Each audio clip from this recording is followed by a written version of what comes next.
성경 말씀 로마서 12장 2절, 로마서 12장 2절. 너희는 이 세대를 본받지 말고 오직 마음을 새롭게 함으로 변화를 받아 하나님의 선하시고 기뻐하시고 온전하신 뜻이 무엇인지 분별하도록 하라. 아멘. 지난 시간에는 우리의 몸을 거룩한 산제사로 드리라고 했습니다. 그것이 우리가 드리는 삶이 바로 하나님 앞에 드리는 영적 예배다. 그리고 오늘 주시는 것이 너희는 이 세대를 본받지 말라고 합니다. 근데 사실 이 세대가 어떻습니까?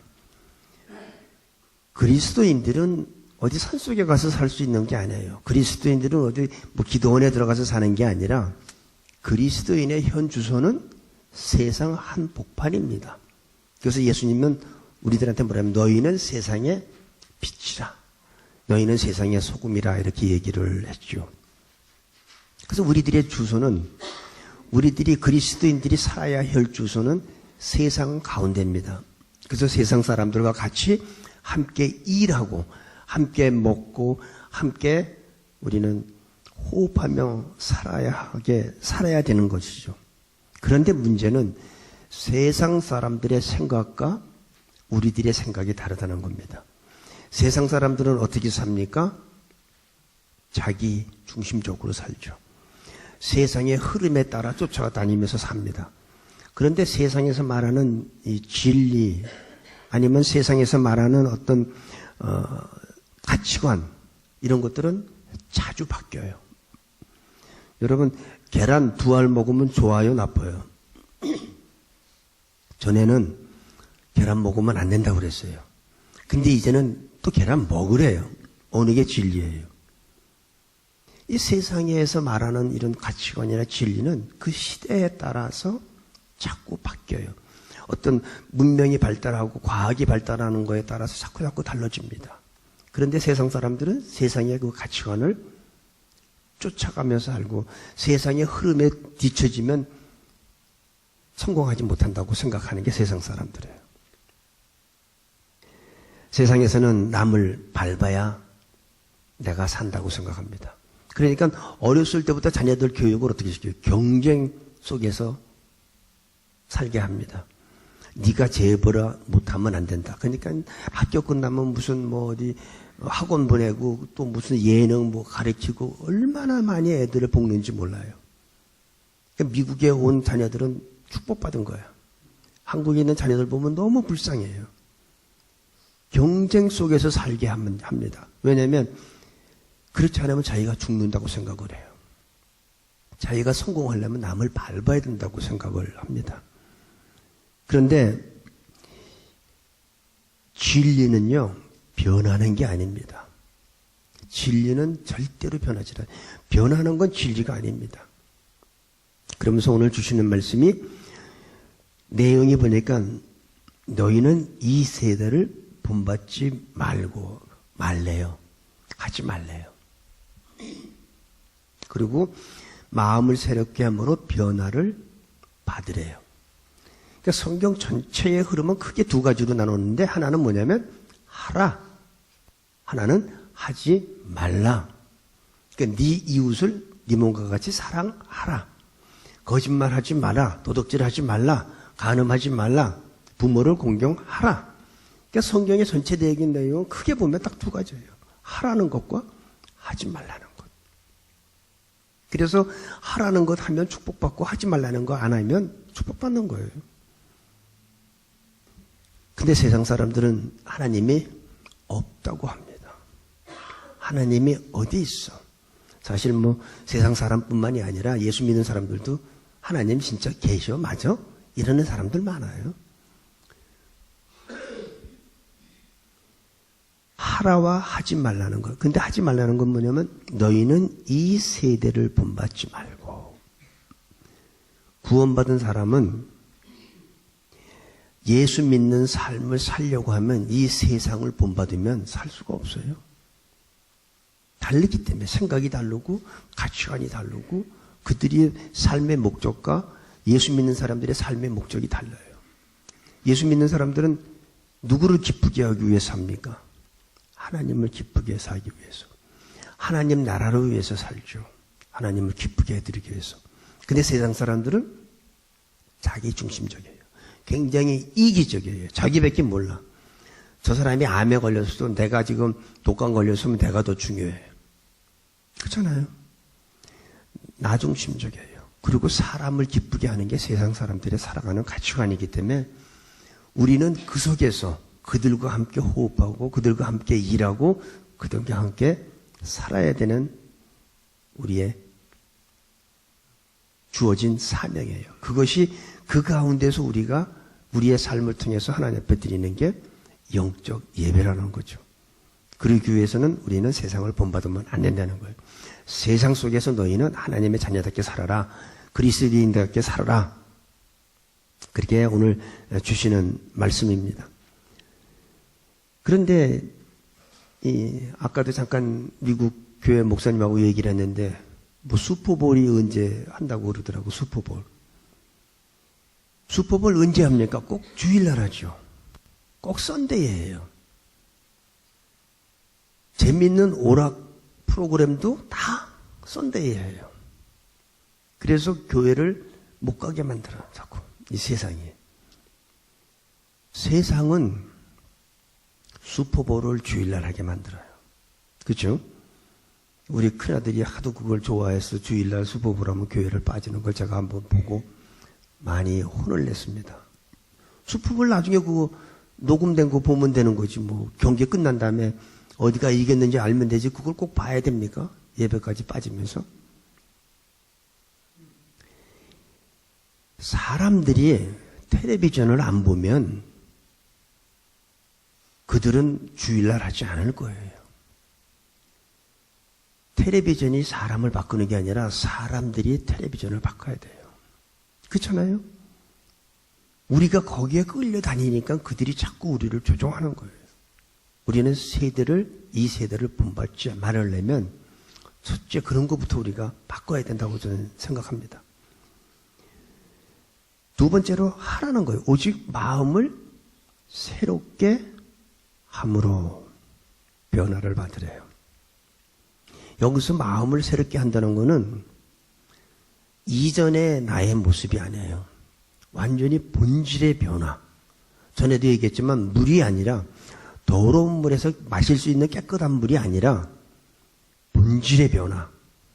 물이 아니라 포도주. 물이 아니라 기름. 이것으로 바뀌라는 거예요. 본질의 변화. 그게 거듭나는 거예요. 그게 예수님을 믿는 사람으로서 이 변화된 모습이에요. 변화가 되지 않으면요, 우리는 절대로 하나님의 뜻을 알 수가 없습니다. 그 다음에 하나님의 뜻이 나오는데 우리가 변화를 받아야 돼요. 변화를 받지 않으면 하나님의 뜻을 알 수 없는데 변화받은 사람들이 하나님의 뜻을 알 수 있는 게 뭐냐면 마음을 새롭게 함으로 변화를 받아 하나님의 선하시고 기뻐하시고 온전하신 뜻. 하나님의 뜻은 이 세 가지 요소가 항상 있는 겁니다. 첫째, 선해야 되고 그 다음에 하나님이 기뻐해야 돼요. 그리고 온전해야 돼요. 그러니까 내가 변하지 않으면 아무리 교회를 오래 다녔고 아무리 내가 신앙생활을 많이 했어도 하나님의 뜻은 알 수가 없는 거예요. 우리는 내가 그냥 좋은 일을 많이 하면 그 하나님께서 기뻐한다고 생각하는데 천만에요. 내가 아무리 좋은 일을 많이 해도 하나님이 기뻐하지 않으면 그거는 하나님의 뜻이 아니에요. 하나님의 뜻은 분명히 이 세 가지 요소가 있어야 돼요. 하나님이 기뻐하셔야 돼요. 근데 그걸 깨달으려면 내가 마음을 새롭게 하면서 변화를 받아요. 다시 말해서 거듭나야 돼요. 본질의 변화가 있어야 돼요. 이전에 나면 안 돼. 이전에 집에 가서 막 애들을 쥐잡듯이 하고 와이프를 힘들게 했는데 이제는 내가 조금 10번 하던 걸 한 5번만 한다. 그게 변화가 아니란 말이죠. 전에는 내가 그렇게 했으면 변화된 사람은 아내를 상전모시지 해야지. 발도 닦아줄 줄 알아야 되고. 그게 변화죠. 이게 여자가, 배우자가 느낄 때, 목사님, 나 딴 남자하고 사는 것 같아. 이 사람이 이상해져서 죽으려고 하는지 딴 남자하고 사는 거야. 그거 변한 거예요. 옛날보다 좀 좋아졌어요. 그건 안 변한 거예요. 변한 거는 본질의 변화. 완전히 다른 사람이 되어야 되는 거예요. 그러니까 세상 사람들이 추구하는 건 뭐예요? 세상 방법대로, 세상의 흐름대로 유행을 쫓아다니죠. 그래서 많은 사람들이 유행을 쫓아가요. 한국 가면요, 헤어스타일이 요 가운데 머리카락만 남겼다? 할머니부터 할아버지, 애들까지 다 가운데 머리 남겨요. 그게 유행이야. 그렇지 않으면 자기가 인정받지 못하는 줄 알아요. 조그만 태가 안경이 유행이면 자기 얼굴에 관계없이 다 조그만 태야. 한 번은 한국 갔더니 애들부터 할머니까지 다 무스탕이라는 옷을 입는데 그것이 자기한테 어울리고 안 어울리는 관계가 없어요. 그거를 못 입으면 나는 인정받지 못한다는 거예요. 세상 사람들이 이 세상의 흐름에 따라요. 한 번은 남자들 양복이 뭐 단추가 4개까지 있는 게 있더라고. 무슨 교복같이. 요즘엔 또 그게 없어졌어요. 그러니까 유행은 자꾸 변해요. 근데 사람들은 그 유행을 쫓아갑니다. 거기를 내가 쫓아가지 못하면 자기는 뒤처지고 인정받지 못한다고 생각하는데 성경은 이 세상을 본받지 말라는 거예요. 이 세대를 본받지 말라. 너희가 이 세상을 본받으면 하나님의 자녀로서 삶을 살 수가 없다는 거예요. 너희가 삶 속에서 너희가 산 제사로 드리려면 너희 삶 가운데서 세상적으로 살면 안 된다는 겁니다. 그래야지 하나님이 받으시는 영적 예배고 우리 삶이 곧 예배가 되고 하나님의 뜻이 우리를 통해서 이루어진다는 거죠.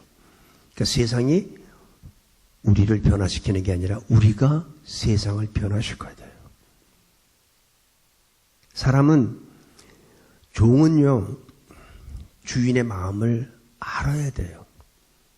어떤 주인이 자기 종한테 야, 너 내일 아침에 일찍 리치몬드 좀 다녀와야겠다. 그래서 오늘 내일 아침 일찍 가야 되니까 자라. 오늘 일찍 자라고 그랬어요. 그 다음날 주인이 이제 종을 불러서 리치몬드에 이제 심부름을 일을 시키려고 불렀더니 없어. 오후 늦게 보니까 종이 헐레벌떡하고 왔어. 어디 갔다 왔냐니까 주인님이 어저께 리치몬드 갔다 오라 해서 아침 일찍이 리치몬드 갔다 왔다고. 가서 뭐 하고 온 거예요? 이 주인의 마음을 모르니까 그냥 리치몬드 갔다 온 거예요. 그게 목적 없는 방황하는 사람. 세상 사람들이 그렇게 살아요. 목적이 없어요. 왜 리치몬드 갔는지 주인한테 물어봐야죠. 가서 이거를 누구한테 전달해 주라든지 뭔가 있어야 하잖아요. 그러니까 그런 삶이 뭐냐면 방황하는 삶인데 움직이지 않는 게 아니에요. 가기는 가는데 왜 가는지 모르고 목적 없이 가는 거예요. 대부분 부부싸움하면 여자분들은 집에 있고 대부분 남자들이 홧김에 확 나가잖아요. 그리고 워싱턴 요 벨트웨이 한 바퀴 돌잖아요. 목적도 없이 무조건 운전하는 거죠. 그리고 순환도로 한 바퀴 삥 돌고서 집에 들어오는 거잖아요. 왜? 방황하고 온 거예요. 그러니까. 그게 움직이긴 해. 행동은 하는데 방황하는 행동이죠. 방황하는 삶. 목적이 없는 삶. 우리의 목적은, 우리의 삶의 목적은 하나님의 백성으로서 하나님을 기쁘게 해드리는 게 우리의 삶이고, 세상 사람들의 삶의 목적은 자기 중심적이고 남은 밟아야 내가 산다는 그런 경쟁 속에서 남을 힘들게 하는 게 바로 그 사람들. 우리하고 전혀 삶의 목적과 가치관과 방향이 달라요. 삶의 의미가 달라요. 저는 이 하나님이 기뻐하시는 삶, 우리가 변화를 받아서 하나님이 기뻐하는 삶이 뭐냐면 억지로 끌려다니는 게 아니에요. 저는 전에 지금은 이제 한국 가셨는데 자기는 주일날만 기다려진대. 주일날이 그렇게 기다려진대요. 너무 좋대요. 주일날 기다리는 게. 교회에 오는 것도 누구한테 억지로 끌려오는 사람이 있고 자기가 기쁜 마음으로 오는 사람이 있죠. 이 하나님의 변화를 받은 사람, 마음을 새롭게 함으로 변화를 받는 사람들은요, 속에 생각부터가 긍정적인 생각이 있게 됩니다. 부정적인 생각은 다 사라져요.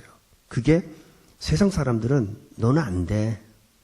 맨날 좌절시키고 실망하게 하고 주저앉게 만드는데, 하나님의 내가 변화를 받아서 하나님으로부터 내가 새로운 영을 받으면 주님의 보혈이 우리 안에 임재하게 되면 우리는 능력이 있게 돼요. 상황은 나쁜 게 아닌데 어떻게 돼요? 긍정적인 게 오죠. 긍정적인 에너지가 오죠. 나는 할 수 있어. 내가 하는 게 아니라 내 안에 계신 분이 하기 때문에. 그러니까 사도 바울은 빌립보 교인들한테 어떻게 했습니까? 자기는 감옥에 갇혔는데 감옥 바깥에 있는 빌립보 교인들한테 편지 썼잖아요. 기뻐하라. 내가 다시 말하노니 기뻐하라. 지금 누가 누구한테 거꾸로 된 거예요.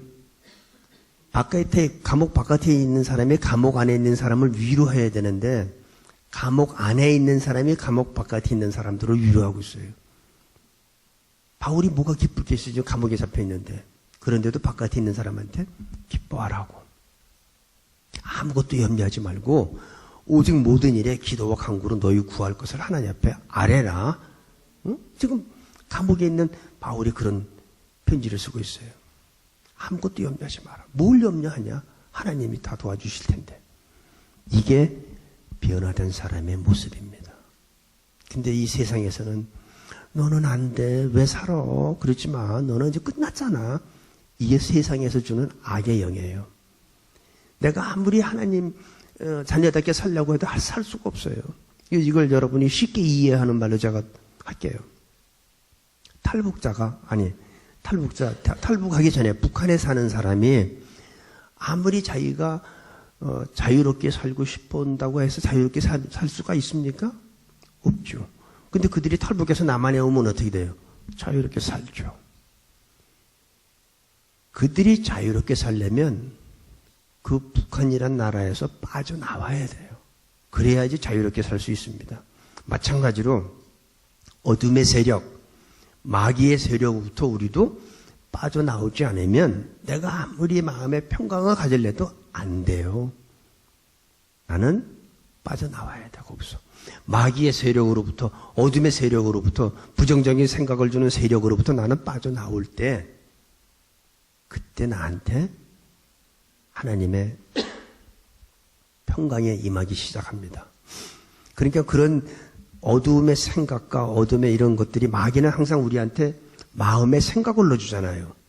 요한복음 13장 2절에 보면 마귀가 벌써 가룟 유다의 마음에 예수를 팔려는 생각을 넣었더니 팔았잖아요. 마찬가지예요. 마귀는 이 시간도 우리한테 생각을 넣어줘요.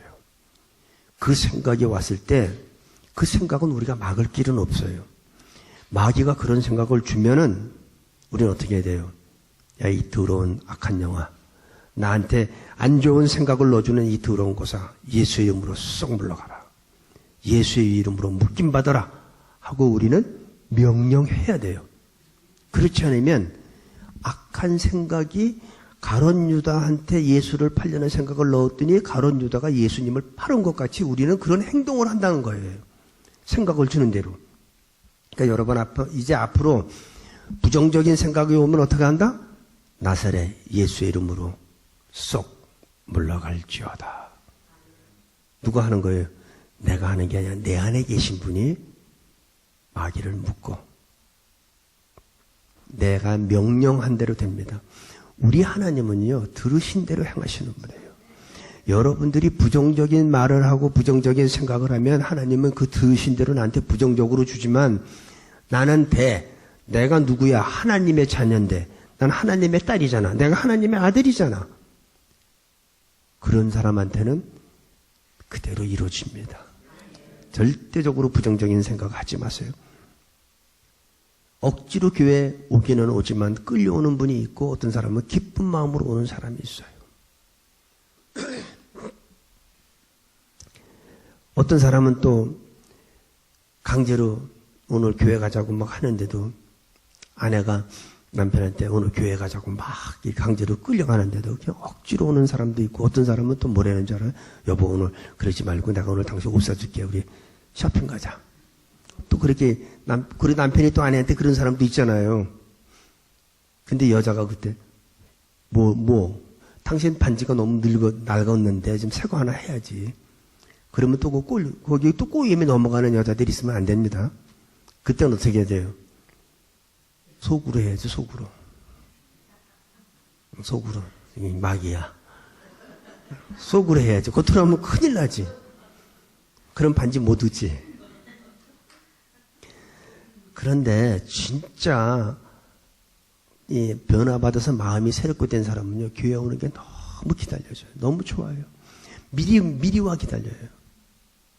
여러분 연애할 때 1시에 만나기로 했으면 1시에 갑니까? 미리 가잖아요. 왜? 사랑하는 그 사람을 좀 일찍 좀 보고 싶어서. 그렇다고 일찍 오는 건 아니, 그 상대방이 일찍 안 와도 나는 일찍 가고 싶어. 그 사랑하는 사람을 생각하니까 너무 좋아. 어저께 저녁에 2시간 전화했는데 또 보고 싶고. 잠을 안 자도 돼. 밤새도록 전화해도 괜찮아. 왜? 사랑하니까, 좋으니까. 이게 변화받은 사람의 삶입니다. 그렇게 변화받은 사람은 항상 기뻐요. 상황이 어떤 상황이어도 항상 감사해. 왜 감사해요? 뭐 상황이 달라졌나요? 아니. 하나님이 나를 만나준 것만 생각해서 난 너무 감사한 거예요. 이 세상에 그 많은 사람 중에서 어떻게 하나님이 나를 알고 나를 발견하고 나를 자녀 삼아줬을까? 그것만 생각해도 감사한 거예요. 여러분, 감사한 사람한테는요, 더 감사가 주어집니다. 더 감사의 사건이 생기게 되어 있어요. 근데 불평불만하는 사람한테는 계속해서 더 불평불만한 일들만 생기게 됩니다. 그러니까 누구를 위해서? 나를 위해서 감사하세요. 좋은 일에만 감사? 그건 안 믿는 사람도 해요. 범사에 감사해요. 안 좋은 상황이 와도 감사해 보세요.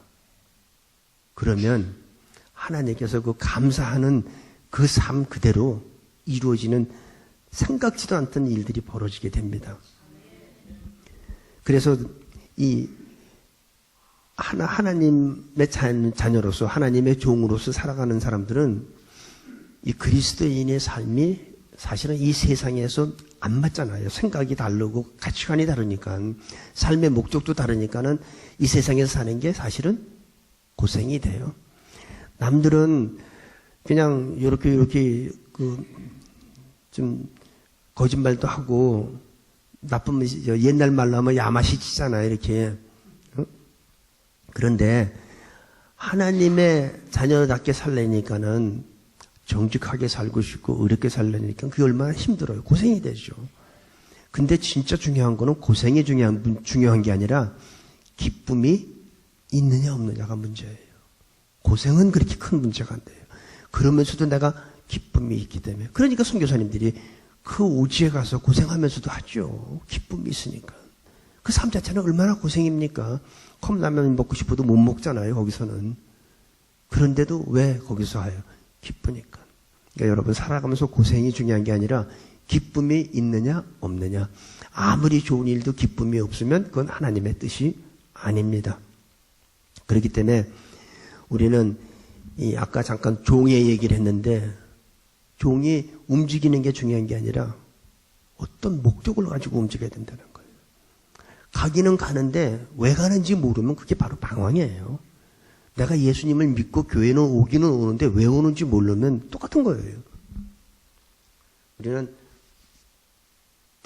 목적이 있어야 됩니다. 돈을 버는 목적도 있어야 되고 아이들 교육시키는 목적도 있어야 돼요. 내가 건강하게 사는 것도 목적이 있어야 돼요. 목적이 있는 사람과 목적이 없는 사람의 그 결과는요, 하늘과 땅입니다. 제가 어떤 책을 이렇게 좀 잠깐 들여다보는데 어떤 목사님이 자기네 그 교회 성도님 얘기를 하는 거예요. 자기네 교회 성도님이 이제 몸이 많이 안 좋아서 병원에 입원을 했는데 병원에서 연락이 온 게 마지막 준비를 하라고. 그래서 이 목사님하고 일부 성도님들하고 같이 가서 그 중환자실에 가서 이제 임종 예배를 드리러 갔습니다. 그래서 그 목사님이 그 자매한테 오늘 우리는 자매님의 마지막 임종 예배를 드리러 왔습니다. 그리고 이 자매님은 자기가 너무 이제 죽을 걸 아니까 그걸 편안한 마음으로 받아주는데 이 목사님이 한 가지 부탁을 했어요. 자매님 마지막 임종 예배를 드리기 전에 한 가지 부탁이 있습니다. 어차피 자매님은 죽을 거 아닙니까? 그리고 중환자실이기 때문에 자매님이 만날 수 있는 사람은 의사와 간호사밖에 없습니다. 목사인 내가 그들한테 복음을 전하면 그들은 안 믿지만 죽음을 바로 앞둔 자매님이 복음을 전하면 그들은 믿을 겁니다. 그렇게 얘기했더니 자매님이 갑자기 웃더래요. 왜 웃었느냐면 자기가 죽어가면서 이대로 죽는 줄 알았는데 사명을 발견한 거예요. 아, 내가 마지막 죽기 전에 할 일이 있구나. 이 자매님이 사명을 발견하고 의사와 간호사들한테 복음을 전했대요. 나는 이렇게 죽지만 여러분들이 알다시피 나는 이제 곧 죽습니다. 하지만 나는 평안이 있습니다. 죽음이 두렵지 않습니다. 의사와 간호사한테 당신들도 나같이 예수님을 믿으면 좋겠습니다. 이렇게 복음을 전했대요. 그런데 어느 날 보니까 이 자매가 죽어야 되잖아. 근데 중환자실에서 일반 병동으로 옮겼어요. 사명을 발견하면요, 중환자실에서 일반 병동으로 옮기는 축복이 있습니다. 여러분들 마지막 순간까지 사명 발견하셔야 되고, 사명이 없이 사는 거는 그건 죽은 거나 마찬가지예요.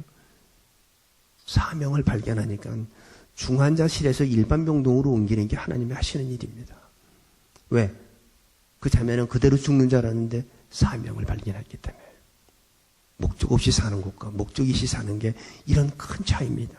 그 자매님이 아마 사명을 발견하지 못했으면 아마 그날 밤에 죽었을지도 몰라요.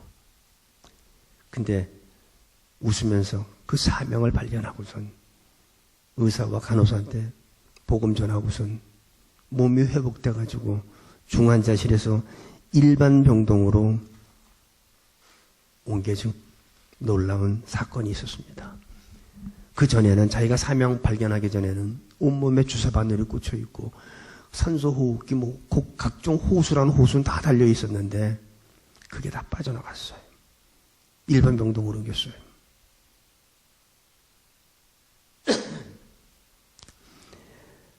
저는 우리 모두가 자기의 사명을 발견하게 되기를 바랍니다. 내가 사명을 발견하는 순간 하나님께서는 최악의 상황에서 최선의 결과를 만드시는 분이 하나님이에요. 그분이 바로 우리의 왕이신, 우리의 임금이신 예수님이십니다.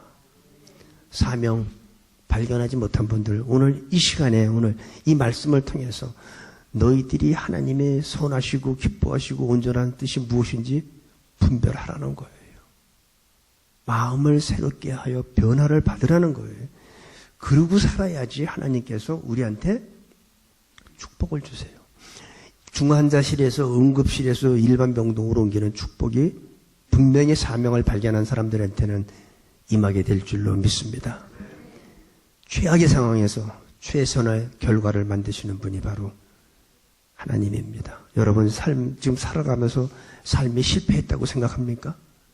나는 실패했어. 나는 이제 끝났어. 라고 생각합니까? 그 실패가 하나님께서 사명을 발견하는 순간 축복으로 바뀌어줄 줄 믿습니다. 기도하겠습니다. 아버지 하나님, 오늘 이 시간 저희들 두 가지를 배웠습니다. 세상을 따라가지 말고 아무리 힘이 들고 외롭더라도 그 길을 계속 가라는 것과 우리의 마음을 새롭게 하여 변화를 받아 하나님의 뜻을 발견하고 그 뜻대로 살라는 것을 오늘 들었습니다. 이것이 바로 그리스도인의 삶인 걸 알고 있습니다. 오늘 우리 새누리 성도님들 한 사람도 빠짐없이 세상을 본받지 말게 하시고 마음에 새롭게 하여 변화를 받아 하나님의 선하시고 기뻐하시고 온전한 뜻이 무엇인지 분별하고 날마다 예수님의 이름을 찬양하는 저희 새누리 성도님들로 축복하여 주옵소서. 예수님의 이름으로 기도합니다. 아멘.